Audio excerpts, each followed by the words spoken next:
Chers viewers, bonsoir et bienvenue dans l'Icothèque. Installez-vous confortablement, car vous venez de pénétrer au cœur de l'étrange.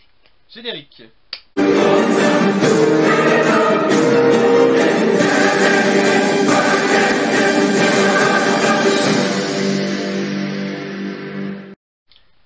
Alors, dans ce quatrième épisode, partant de mois de novembre, ce temps un peu glacial, un peu froid chaud, on ne sait pas trop où on en est, même si ça n'a rien à voir avec cette vidéo. Quoique, non, ça n'a rien à voir, on va pas se mentir. Donc on va parler donc du fameux mystère qui plane autour donc, du triangle des Bermudes. Alors qu'est-ce que c'est le triangle des Bermudes? C'est un lieu, un endroit on va dire situé dans l'océan Atlantique.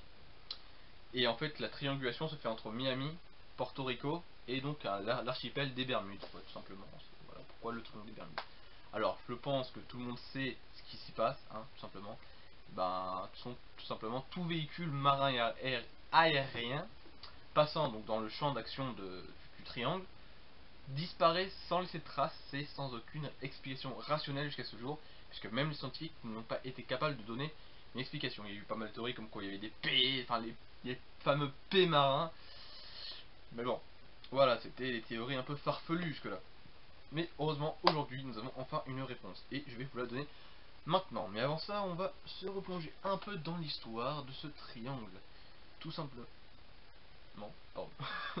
Donc tout simplement, le triangle, ça fait longtemps et longtemps que justement qui pose des problèmes. Ça fait plusieurs dizaines d'années. Pour pas dire de conneries, je veux dire dizaines, on est sûr. Peut-être pas des siècles non plus. Je ne sais point. Et donc, bon nombre de véhicules marins et aériens ont disparu donc dans ces eaux, dans ce triangle totalement mystérieux, pour laquelle nous n'avons aucune explication jusqu'à ce jour.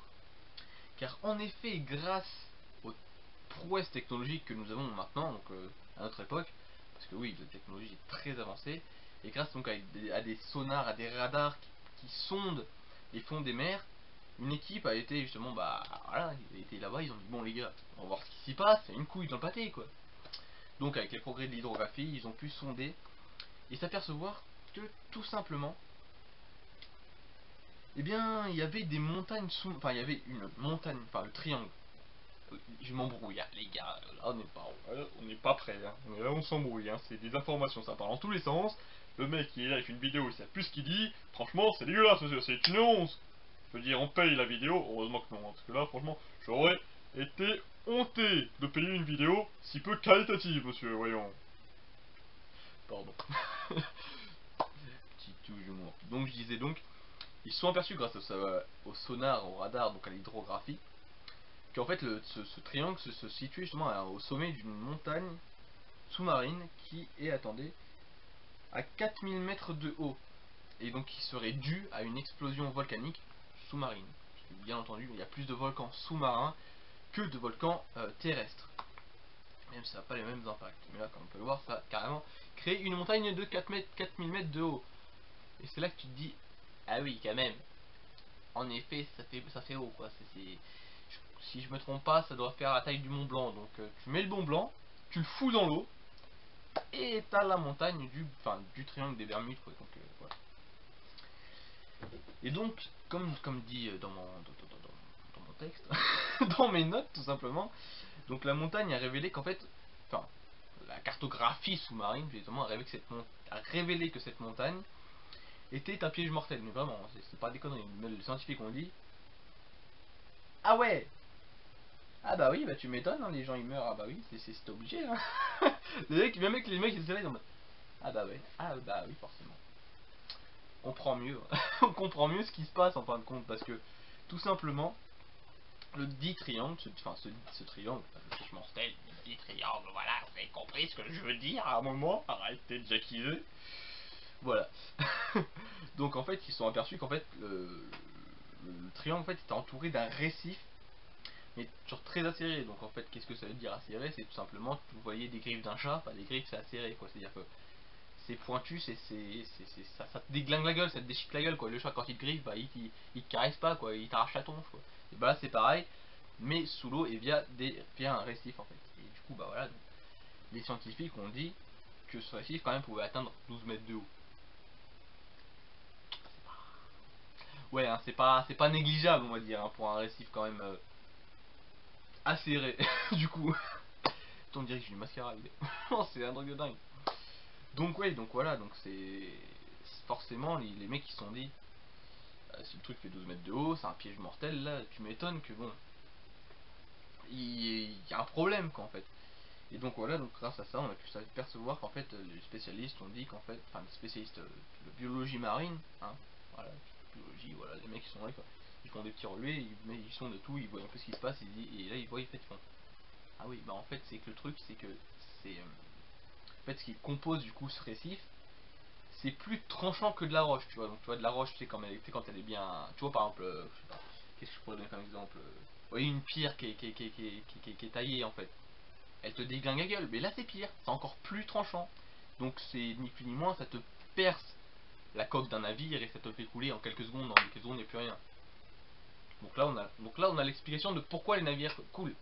Vous allez me dire, mais attends, Killer, oui, les navires ok, mais pourquoi les avions? Genre, les avions ils rasent pas l'eau, ils sont pas sur l'eau, mais oui, en effet, les avions ne volent pas sur l'eau, ils volent au-dessus, donc oui, c'est vrai que bah tu peux pas, la théorie, hein, du coup, l'explication du récif n'atteint pas du coup les avions, elle n'atteint que les navires.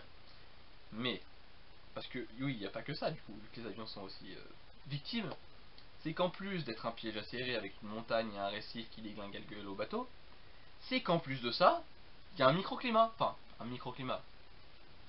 On globalise, on généralise, on va dire. Mais là-bas, en fait, si tu veux, il y a une météo capricieuse, mais genre vraiment, genre, tu vois, c'est pire qu'à Hawaï, le bordel. Tu vois, t'as Hawaï, c'est pas en steak, là-bas, c'est pire. Genre, en gros, t'as des plongeurs, justement, et un professeur de biologie marine, qui, du coup, a été faire des relevés de température et tout et tout. Et c'est là qu'il s'est aperçu qu'en fait, il y avait des ouragans de malades, de bâtards, des trucs comme ça, qui se formaient là-bas. Et donc, ce dénommé professeur, y compris plongeur, s'appelle Tom E-Life. Je crois que ça se dit comme ça. Écoutez, je vous le mettrai, j'essaierai de vous le mettre quelque part, c'est pour que vous voyez comment ça s'écrit. On va par là, quelque part, par ici, par là-haut, là, je sais pas où, on verra bien. Hein. Et il a déclaré, ce professeur de biologie marine, voilà, son nom de famille est horrible à dire, on va dire Tom, notre cher Tom, a tout simplement déclaré qu'il y a des tourbillons qui émettent d'énormes quantités d'hydrocarbures, donc c'est-à-dire en gros du méthane, donc en gros d'épais quoi, donc ce que je vous ai parlé avant, l'épais de la mer. Et en fait là-bas il y a une grosse quantité de méthane qui se forme, donc ce qui fait que ça fait des tourbillons, mais genre comment dire, comme un typhon, vous voyez les typhons, bah, tu mets ça dans l'eau, le truc il tourne en fait avec les gaz, du coup ça tourne, en fait ça crée une force d'aspiration tellement puissante qu'en fait ça aspire tout. Genre les avions ils peuvent être à 15 000 mètres de haut, t'as une force d'attraction de bâtard, genre c'est pire que la gravité le bordel. Du coup c'est ça qui fait aspirer du coup donc les avions. Et du coup bon, les bateaux avec aussi, ça joue aussi. Donc là on a les théories, enfin on a l'explication pour les bateaux et les avions qui jouent, mais ouais, voilà. Pour vous resituer un peu, vraiment c'est pour ça que les avions aussi ils disparaissent. Et pourquoi donc on retrouve aucune trace, bah c'est simplement que c'est, voilà, c'est une fois que ça aspirait, bah ça aspire, ça aspire, ça aspire. Comme on connaît mieux la surface de la Terre que le fond de nos océans, forcément peut pas retrouver en fait les trucs. Donc voilà, c'est du coup l'explication de ce mystérieux phénomène qui est le triangle des Bermudes. Si cette vidéo vous a plu et que vous voulez que je continue ce concept, n'hésitez pas à lâcher un petit pouce bleu, à le dire en commentaire que ça vous plaît. Si vous voulez, si vous avez par exemple des sujets, on va dire, au cœur de l'étrange à faire, enfin à proposer, n'hésitez pas. Et du coup, voilà, c'était le Killer de métal pour vous servir. Je vous souhaite une bonne soirée ou une bonne journée. Hell yeah!